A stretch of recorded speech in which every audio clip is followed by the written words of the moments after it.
We've got a super exciting guest for you guys today. Bill Burton is the founding partner and CEO of Bryson Gillette, a minority-owned strategic communications and public affairs firm that he launched in 2020.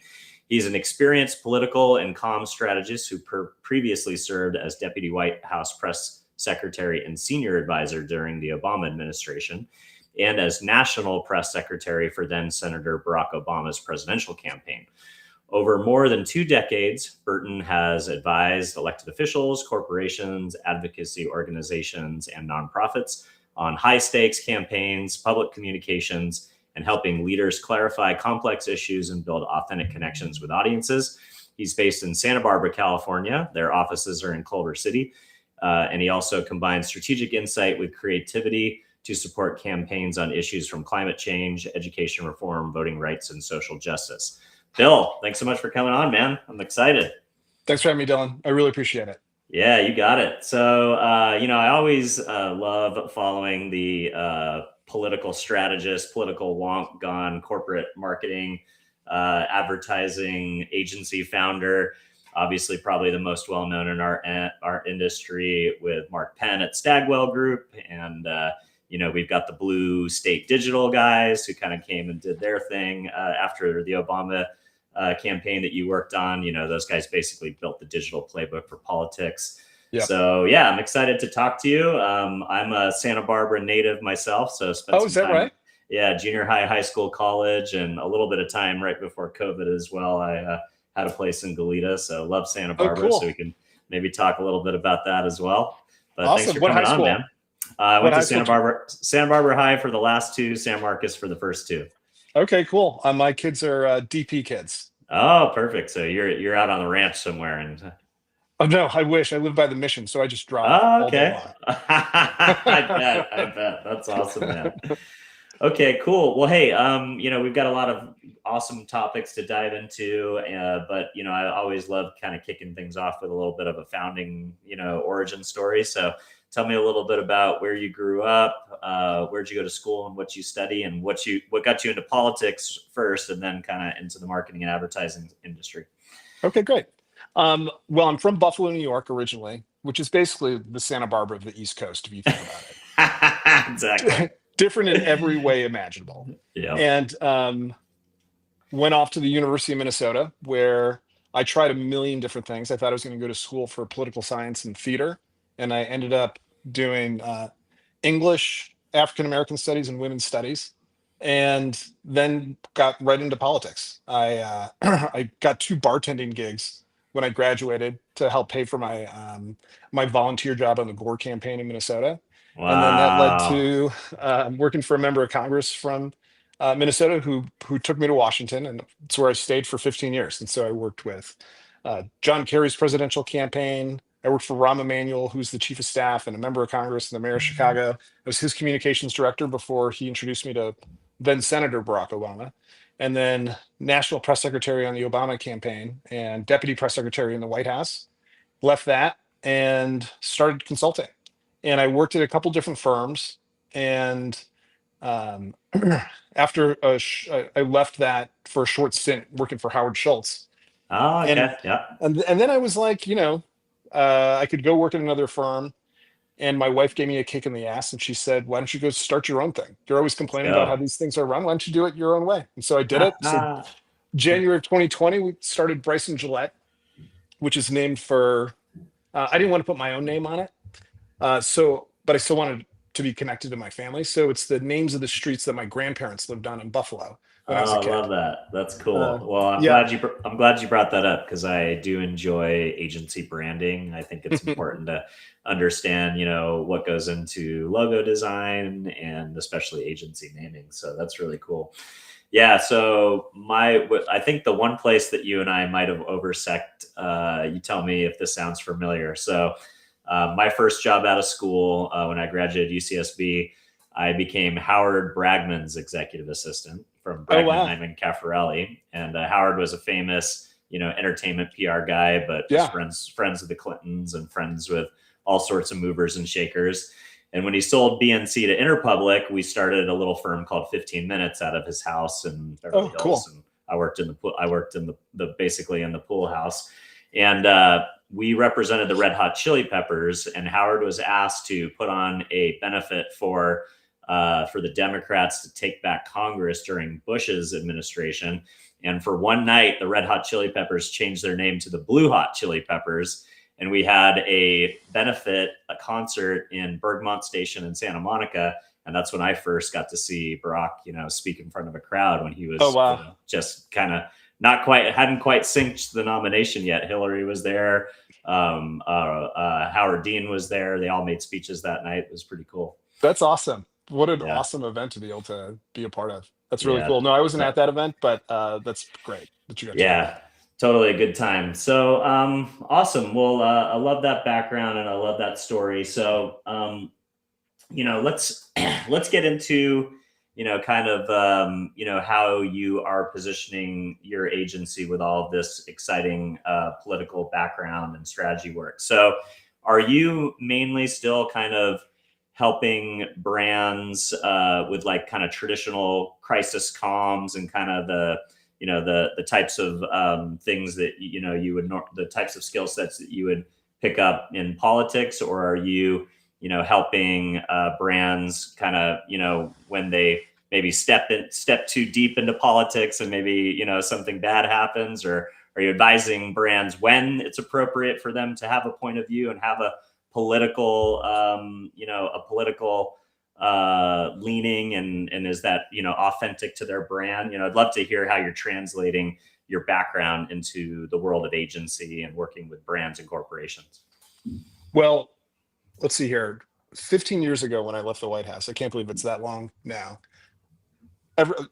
People often become consultants coming out of a job like that. And I was like, okay, I'll do that too. And then you get into consulting, you're like, I don't know what I'm doing, right? You don't really understand what you're selling. You've been on campaigns your whole professional life. And, you eventually, it probably took me a year to understand like how to do the job, how to sell business, how to really help clients that weren't from politics do what they needed to do. So for us now, we work with people on all manner of things, like all the things that you talked about: crisis, political strategy, thinking about how to react to things that are happening in the news, particularly around their industry.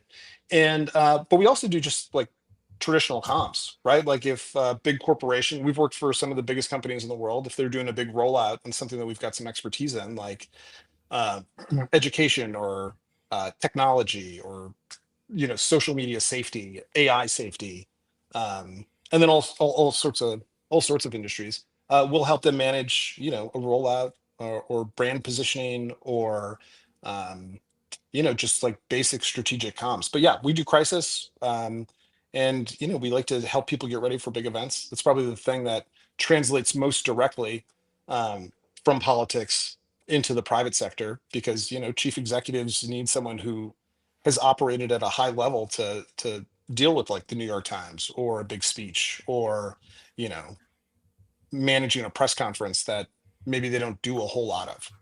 Yeah, like product launches and things like that. Yeah.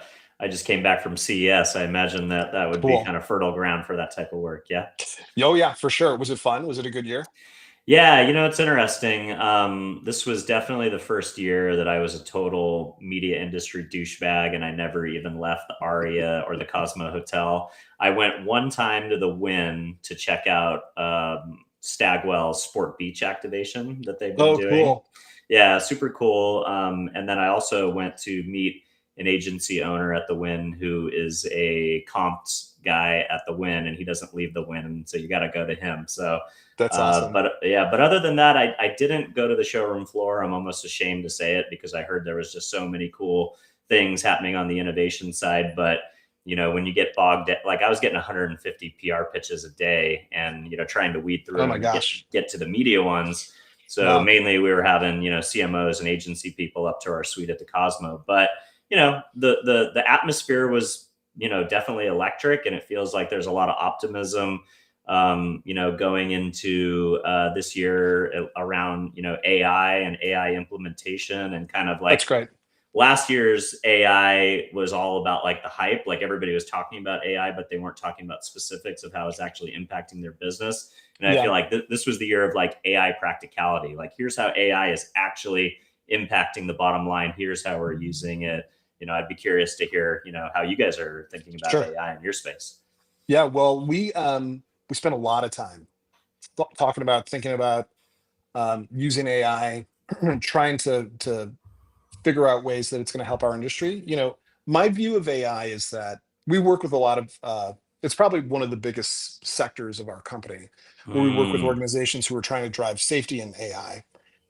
And I feel like it's definitely possible to be pro safe AI and understand that AI is changing the world completely, totally. And that'll have some great effects, it'll have some negative effects, and trying to manage for those makes sense. But for us, my basic view of AI is that um, there's a ton of potential, but right now it's not taking a ton of jobs in this industry.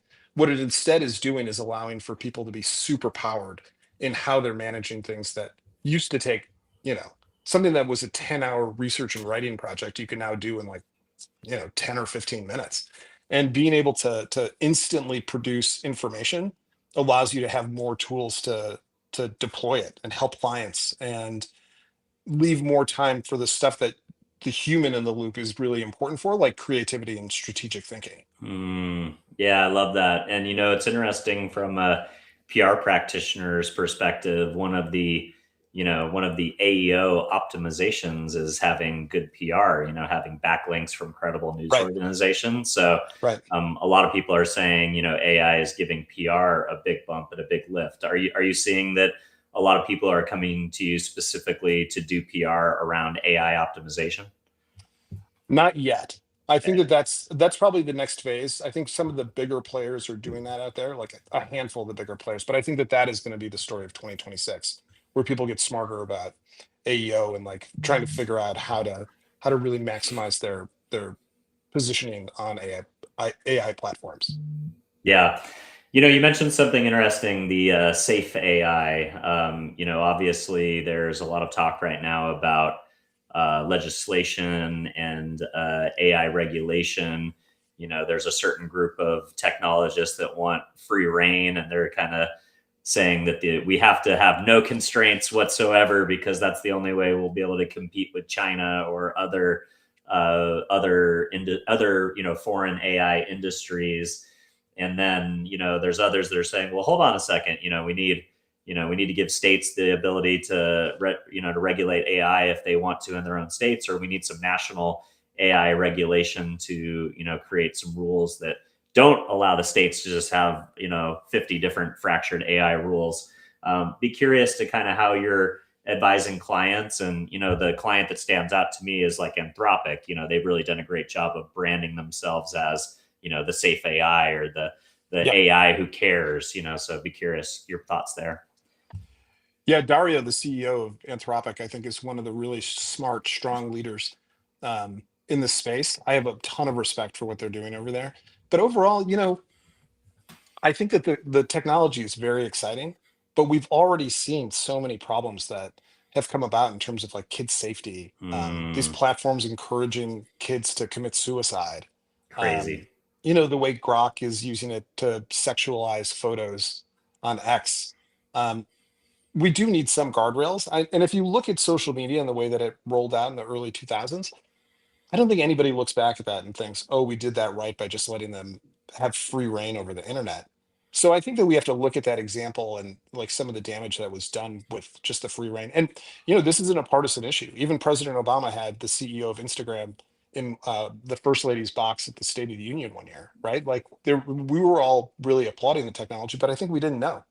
It's kind of like Mm, cigarettes. I think we just didn't know. And I think we'll look back at this time and um, we'll think about technology in a way that we look back at how you used to be able to smoke on high school campuses. You know what I mean? It's just like at a certain point, it's dangerous and you don't want kids doing it. And you want to be smarter about how you're taking it on behalf of society. All that said, I do think that we do have to figure out the technology. And yeah, we don't want to lose to China, but um, we just have to think in terms of like how many lives is that worth, right? Like I think we have to protect kids especially.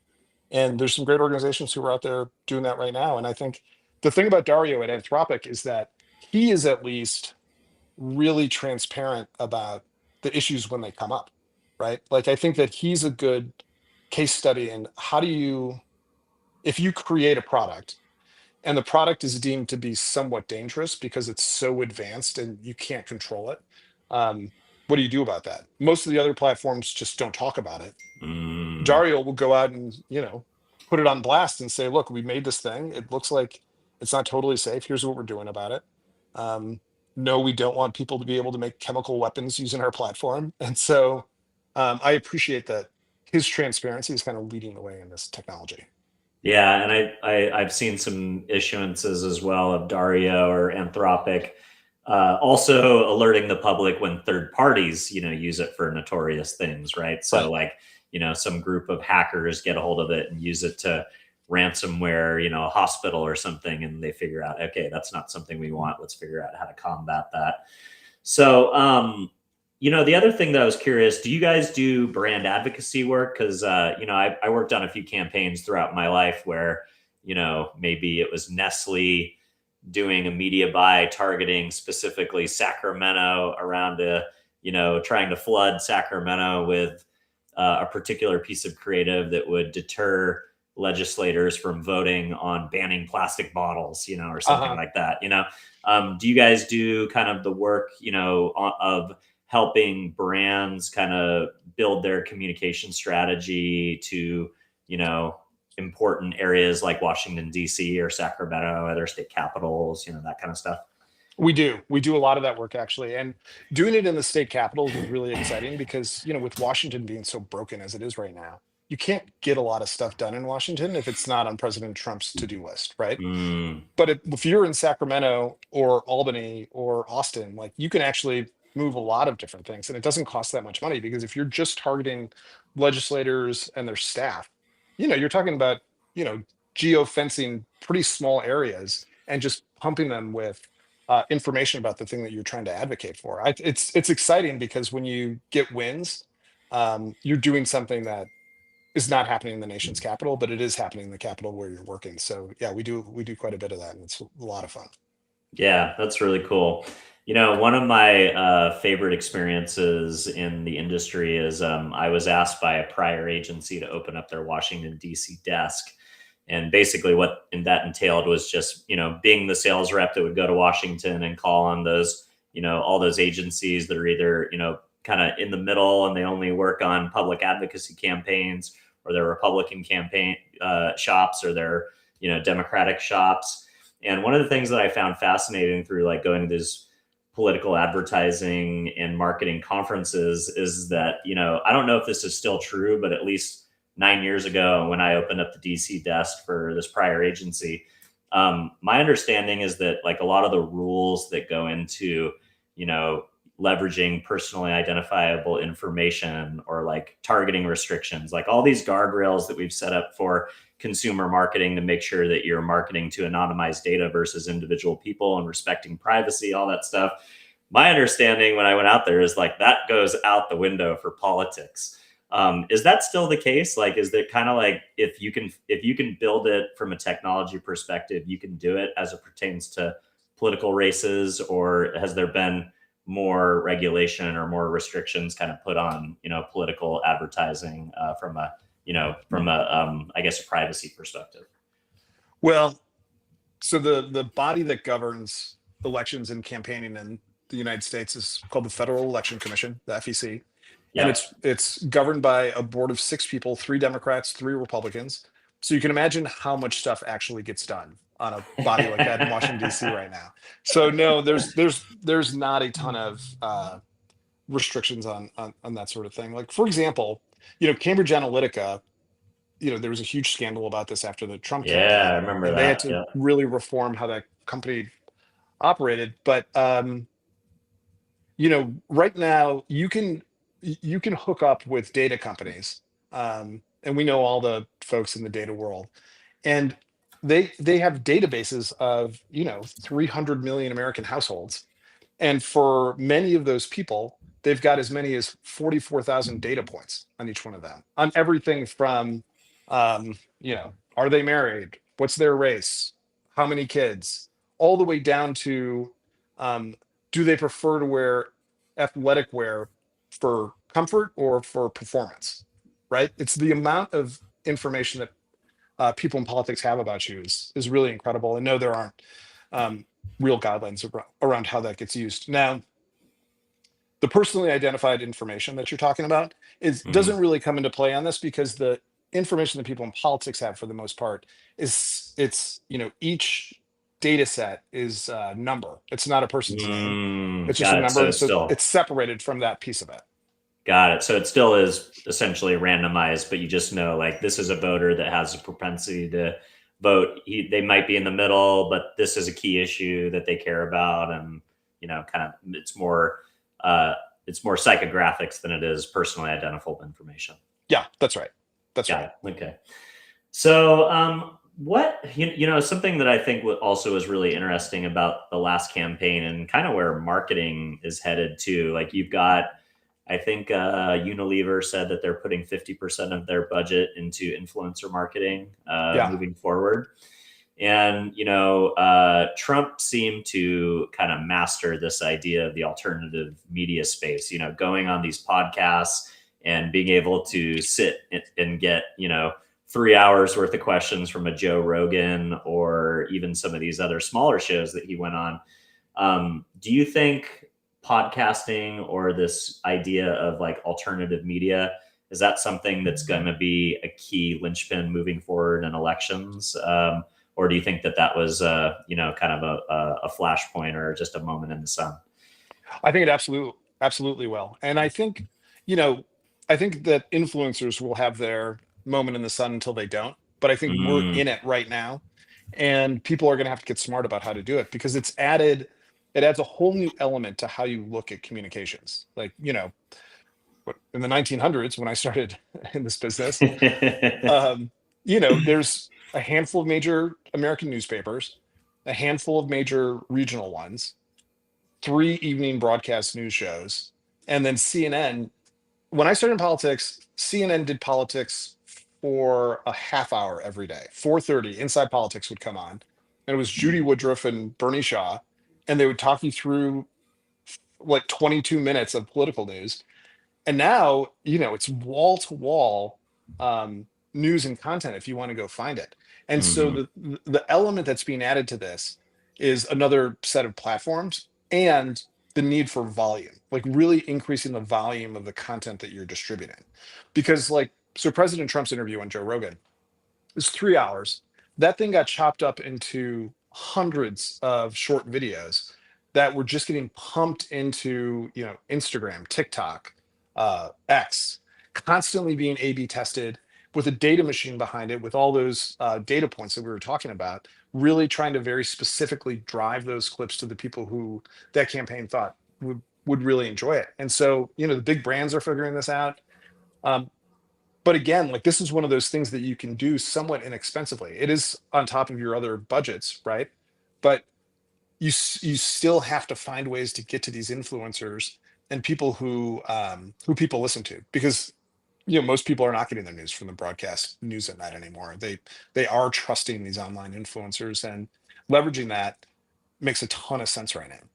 Yeah, I think that's a really interesting point too. It's one thing, the 12 million or so people that tuned into Joe Rogan's interview with Trump, but who knows how many millions, if not, I mean, it must have been hundreds of millions when you take 3 hours of a sit down interview and you chop that into 30 and 60-second spots and you put that on TikTok and all the vertical video platforms. Really, that's a 3 hour production, opportunity for these Right. candidates to sit down. And so and on the media training side, are you out there preparing CEOs and executives for these like long form interviews? Because I think like that's something that Zuckerberg like really turned around his image. Like he was kind of at one point looked at kind of this unapproachable, pasty guy that people love to make fun of, and now he's tan and he's rolling jujitsu and he's going on all these podcasts. And I feel like he's finally relatable and people kind of like him again. But that takes a lot of media training, and that's a very heavy lift for a CEO that probably isn't used to being a public performer, or So how are you doing media trainings with execs now to prepare them for this gauntlet of the the 1 to 5 hour sit down with a podcaster. Is this going to go 5 hours? I didn't realize that. No, good point. Well, I'll never keep you for more than an hour. So I've learned that that's about all the intention that I can hold from my audience. So. Well, Zuckerberg's an interesting case study because if you look at him, the thing that we do in media trainings, or some CEOs don't like to call it media training. They're like, I know all about media. We just call it prep, Yeah. preparation. The thing about Zuckerberg is, he got very rich very fast as a young man. And so he didn't get the normal runway that most of us get to kind of like figure out who we are as an adult. And I think that he is kind of being revealed for who he is, right? He is a guy who likes wearing chains and doing jujitsu and riding on, hovercrafts, etc. And sometimes that's what media training can do, is it can help you to reveal what's the most authentic story that you tell, and how do you workshop that into the most effective way possible of talking about you, your organization, your cause, whatever it is. And if we've got a CEO who's going on a podcast for 3 hours, and we do book folks on everyone from the Pod Save America guys to Joe Rogan and Megyn Kelly, like all across the spectrum. And you kind of just you have to start with like, what are the core values that you're trying to express, right? Because if you get that part of it right, answers to any of those questions that come are somewhat easier. I mean, it's kind of like regular life. If you're always answering from who you are truly and authentically, you can answer anything, right? Because it's all, oftentimes a reporter will ask a question you may not know the answer to, but the question wasn't really the question. The question is, what are your values and how do you approach an issue and how do you think about the world around you?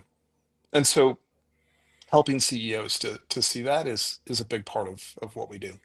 Yeah, that's interesting. It almost feels like brand manifesto work or brand mission, brand purpose, but more from the perspective of like, how does that translate to the individual leader of a company? I think that kind of translates into my next question.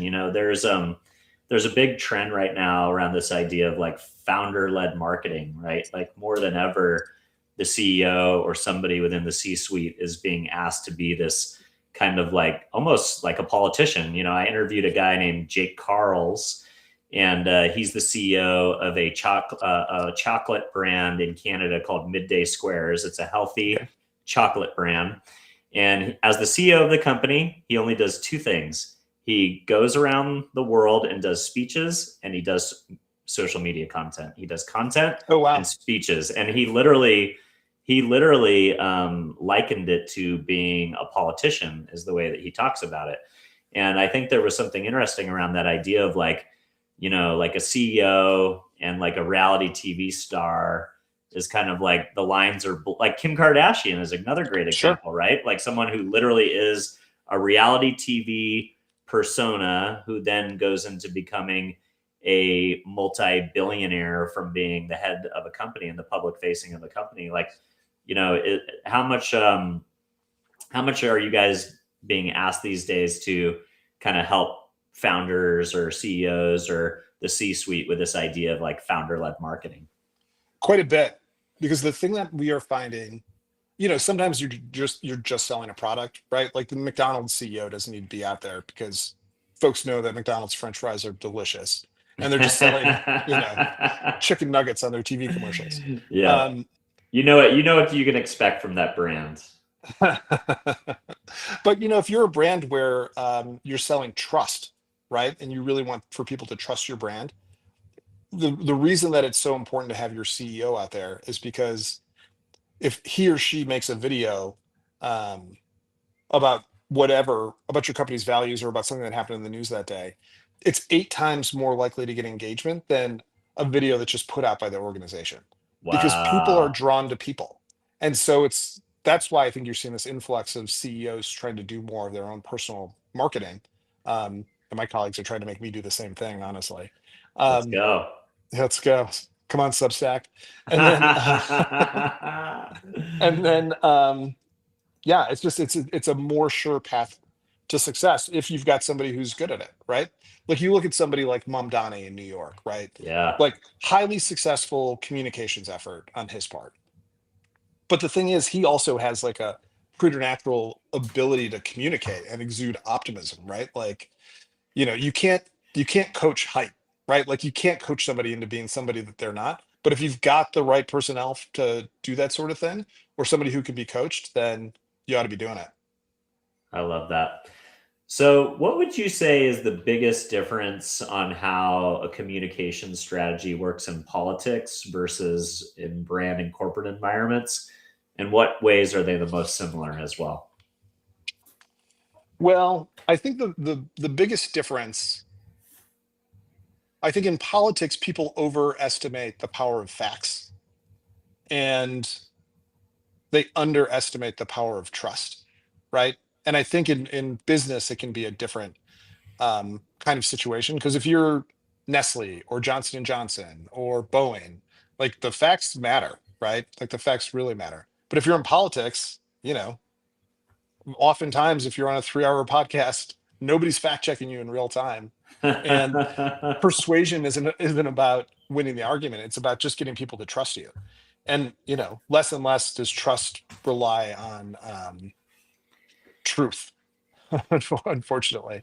So I think that the biggest difference in politics and in business is the people who are in them, right? In politics, I think you've got a lot of very smart people, and not it's like anything else. There's a range of talent. Yeah, Um, who are working 90-hour work weeks for no money, and their incentive structure is such that winning the campaign or advancing a cause is the thing that's important to them. And in business, and we've dealt with hundreds of clients who are in all sorts of industries. You're driven by a different thing. If you're a public company, you have to maximize for profit and health of the company.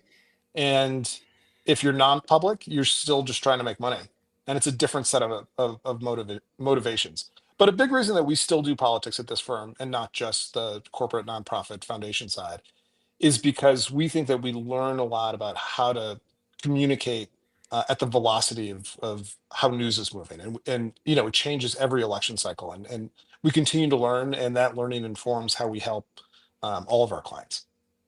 that's interesting. So, you guys still work on national and local races, and We do. and cool. That's very Yeah, we fun. got a bunch of cool stuff going this cycle. I Um, bet. Senate races, Supreme Court races, congressional, and it's exciting. It's an exciting cycle to be a part of politics. Is there anybody you're working with that you think will be kind of, in that Madami or AOC vein that you can kind of are seeing that early star that they're gonna, really pop and become somebody interesting? We've got a couple of those. You see Mamdani and AOC, and they're pretty progressive Democrats. I Yeah. guess Mamdani is a democratic socialist, but I think that the thing about this political cycle is that success isn't necessarily about. And I'm not saying that you were making this point, but just since we're here, I Yeah. don't think it's about being right or left. I think it's about being really authentic and Interesting. really honest and being able to break through like that. Like you look at a guy like, have you heard of James Tallarico out of Texas? No, I He's don't think I have, but a guy that comes to mind like that I'm thinking of is like, a Fetterman completely surprised me of how like he's really straddling the middle of the road better than totally, probably anyone out there right now. Yeah. yeah, totally. And but Tallarico, he's like he's a progressive Democrat, but he is talking about Christianity and politics in a way that you never hear Democrats talking about, and he's Wow. built up a really huge following very fast. But yeah, some of the candidates that we're working with are they're not super liberal; they're more center left, and I think that they're going to make some big splashes. I'm very excited about it. That's cool. So do you think the party is being kind of pulled back to the middle a little bit after the last cycle with the Democratic Party? Well, I think that the dynamic, and this has changed since I've been in politics. It used to be very much right left, and I think that the dynamic now is institutions versus people. And if you can Uh, show that you want to disrupt the institutions in a way that's going to help people's daily lives, that's going to be your path to success. And so I think Democrats nationally are trying to find their way back to being associated with grassroots individuals. Like you think about, Vice President Kamala Harris. I think she's a great person. I think that she was dealt a tough hand. But if you look at her campaign, the last big event that she did, which was this massive rally outside of the White House, she's standing there giving a speech, and all you can see behind her is like the biggest institutional building in the world, right? The most recognizable. And she's just kind of aligned herself with the institutions. And I think that, Trump with the garbage truck and the McDonald's stuff, I think he got more associated from a brand standpoint with people. And I think that that's kind of what it came down to. Not like right left. I think it was like institution versus people. Wow. Yeah, that's a really interesting insight. I forgot what I was going to ask you as a follow up to that, but if it comes back to me, I will bring it up. So I feel like you are a perfect person to talk about some of the maybe the brand mistakes that were made over the last few years when brands either advertently or inadvertently stepped into a political moment and maybe they weren't the right brand or they hadn't built the values that you talked about, that authenticity ahead of time in order to feel authentic in making a particular statement or weighing into a particular issue. Or maybe, just some marketer within their organization made a decision and that had a ripple effect. How do you advise brands now who do it really well, like say a Patagonia or a Ben and Jerry's, or, the North Face guy just came out pretty hard against the flat earth people. How do you how do you advise brands when it is appropriate and when it isn't appropriate to to be political or to comment on politics, etc.? Well, you first have to look at like the core theme in my house is keep the main thing the main thing. And I try to do that in business too. And I think that you first got to look at, is there an issue that's affecting the core mission of your company? And if you're Coca-Cola, it's selling Coca-Cola. If you're Patagonia, it's selling your products, but it's also protecting the environment, which they're so well associated with. But I think that you have to think about it as a brand and not just an institution, right? Like I think that political missteps don't necessarily come from bad intent. They come from not understanding who you're accountable to. And so if you can keep that in mind, who's your audience? What values are you trying to project? Is it helpful for you to enter into a conversation? Are you adding to it, right? As opposed to just being reductive or saying something just because everybody else is saying something. Is it really core to your values? And the reason that matters the most is because authenticity is really consistency. And if you can't be consistent about how you're expressing your values, and this is just gonna in a year change, you're gonna change your message on it, then it's not helpful, right? Like you're harming yourself. So we try it's to almost like in that example, you make everybody mad, right? Like you make one group mad by kind of stepping in to do about whatever issue that pissed them off, and then when trying to placate to that group, then you make the other side mad, and now everyone's mad at you. Exactly. That's like and the don't say gay controversy in Florida. They just like sat and waffled and were like, oh, we're gonna be on this side or that side. In the end, they just made everyone mad. And it's that lack of consistency that matters. You look at Nike and the Colin Kaepernick stuff, total opposite. Like Nike was like, yeah, we're gonna take a stand and we're gonna get some backlash, but we're a powerful brand and our values matter. And the people who wear our products, advertise our products, are in the community with our products, like they matter. Like that's core to their values and to their business being healthy. So yeah, I think consistency, authenticity, like that's just the path to success on these tougher issues. I love it. All right. What is the most important part of building a communication strategy? Is it the message, the messenger, or the moment? I mean, all those things really go together because you can't you can't have a message without a good messenger, Good right? point. Yeah. And you can't deliver it without the right moment. And I think that all three are important. But if you've got a good messenger, it matters, right? Like President Barack Obama, he was the right messenger for that time.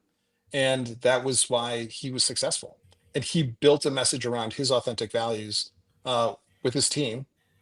And he was able to be successful. I think a lot of politicians you see that aren't successful are not acting authentically and are not right for the moment. And so they lose elections. And so if you're a company, if you're a company, I think that you've got to pay attention to what's going on in the broader ecosystem to make sure that like your message is matching the moment. And then you've got a spokesperson who's delivering that message in an appropriate way. Because sometimes it's not always the right thing for the CEO to deliver the message, right? Like if you're BP and you've got an oil spill in the Gulf, you probably want somebody with a Mississippi accent out there talking about it, right? With some Yeah, maybe credibility.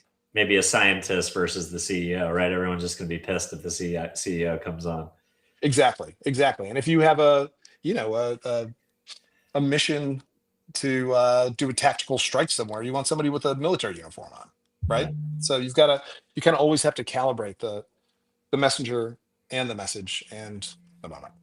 Yeah, that's interesting.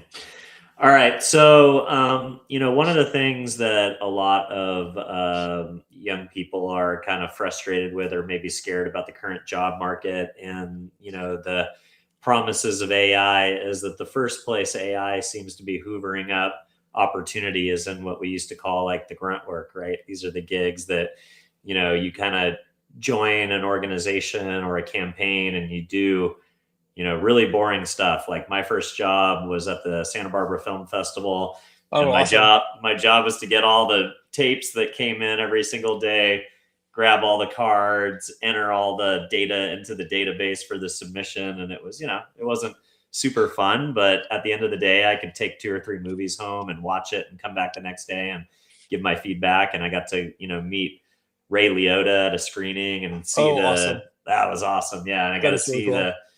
see a screening of Chicago with the director. So there were perks, right? But those data entry, some of those grunt work type jobs are the ones that are most easily replace those tasks by AI. So if you were a young person and they wanted to get into the communications industry or get into politics, but maybe some of those grunt work opportunities are maybe going the way of AI, what practical things could they do, to prepare for either a career in corporate communications or like in a campaign like you were able to do? Well, the good news is campaign jobs aren't going anywhere. Um, but on the com side, I think that I've got a 14-year-old son, 14-year-old stepdaughter, and a 5-year-old, and this is an issue that is very much on me and my wife's minds because we want to know how to help prepare them for a job market that's much different than the one that we came into. And my advice to them is that they should learn how to use the platforms, right? Because as of right now, we still need people who are good at using platforms, understanding prompts, um, understanding how to be more productive so that you can have more time for creativity. That's A. And then B, find ways where you're learning how to think critically and analytically, right? Like get into course loads in college that um, offer you something that may not seem like practically relevant necessarily. Um, and that can be anything from philosophy to liberal arts to, the study of a language deeply, literature. But the people who are going to be most hireable are going to be the people who um, can write and can figure out how to really express ideas in interesting and creative ways um, in well formulated paragraphs. Even though AI can do part of that, you can't replace the human who is like pushing that process. And then B, people who can creative problem solve in ways that a machine without human experience can't, right? So that's my advice. Try to find ways to learn how to think critically or hone those skills, but also learn the platforms. Be fluent in the technology because you're going to be using it. I like that. Well, it sounds like you're making a good case for the traditional liberal arts education not being something that should be looked upon lightly. I think you're right. Just the idea of problem solving and being able to communicate and socialize. Like I see a lot of young people have some struggles and some problems with that. And it's funny that, as much as AI is going after some of these entry level, grunt work jobs, it's also going after, coders, right? Like, isn't that crazy where you thought that, these guys that were once kind of held up as the pinnacle of all, executive track, the science, engineering, and math guys who could write code, they're getting it just as hard as everybody else right now. So Totally. That actually is a huge surprise to me. The fact that yeah, coders are like the first ones to go, because these platforms can just, so rapidly replace their jobs. It's sad. yeah, it's language at the end of the day, right? Yeah. All right.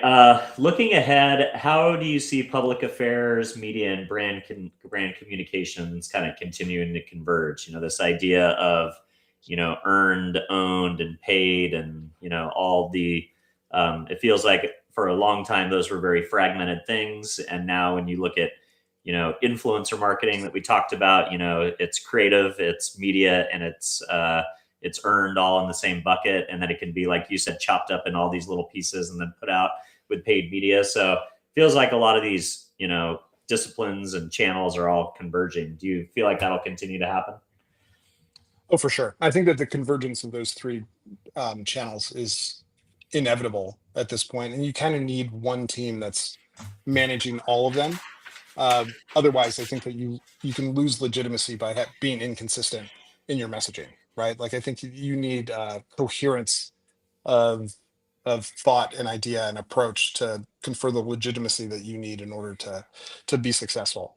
So I think that even though these different types of media are blending, um, you still have to look at them in their own channels as well, and be smart about how you're approaching each one of them, because each one of them are also changing in their own right, right? Not just the convergence of it, but the way you do earned media and the way you do owned media, and where you place it, and are you paying for it?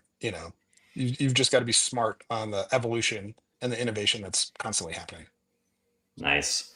All right. Well, I have a political wonk with a lot of background on the show. As we wrap up today, I couldn't help but ask, who's going to be the Democratic nominee for the next presidential cycle? Are you willing to say yet? I wish I knew. I wish I knew. I have no idea.